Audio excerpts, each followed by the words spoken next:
حضرت علقمہ بن وقاص رحمۃ اللہ علیہ بیان کرتے ہیں، میں حضرت معاویہ رضی اللہ تعالیٰ عنہ کے پاس تھا جب ان کے مؤذن نے اذان کہی تو حضرت معاویہ نے بھی اپنے مؤذن کے کلمات کہے، حتیٰ کہ جب اس نے کہا آؤ نماز کی طرف تو انہوں نے کہا گناہ سے بچنا اور نیکی کرنا محض اللہ کی توفیق سے ممکن ہے۔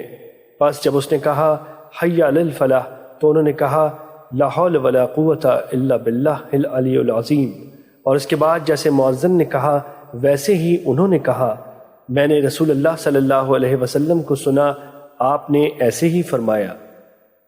مشکوٰۃ المصابیح حدیث نمبر 675۔ حضرت ابو ہریرہ رضی اللہ تعالیٰ عنہ بیان کرتے ہیں، ہم رسول اللہ صلی اللہ علیہ وسلم کے ساتھ تھے، حضرت بلال رضی اللہ تعالیٰ عنہ کھڑے ہو کر اذان دینے لگے، چنانچہ جب وہ خاموش ہو گئے تو رسول اللہ صلی اللہ علیہ وسلم نے فرمایا جو شخص خلوص دل سے یہ کلمات کہے گا وہ جنت میں داخل ہوگا۔ مشکوٰۃ المصابیح حدیث نمبر 676۔ حضرت عائشہ رضی اللہ تعالیٰ عنہ بیان کرتی ہیں، جب نبی صلی اللہ علیہ وسلم مؤذن کو اللہ کے معبود ہونے اور محمد صلی اللہ علیہ وسلم کے رسول ہونے کی گواہی دیتے ہوئے سنتے تو فرماتے اور میں بھی گواہی دیتا ہوں۔ مشکوٰۃ المصابیح حدیث نمبر 677۔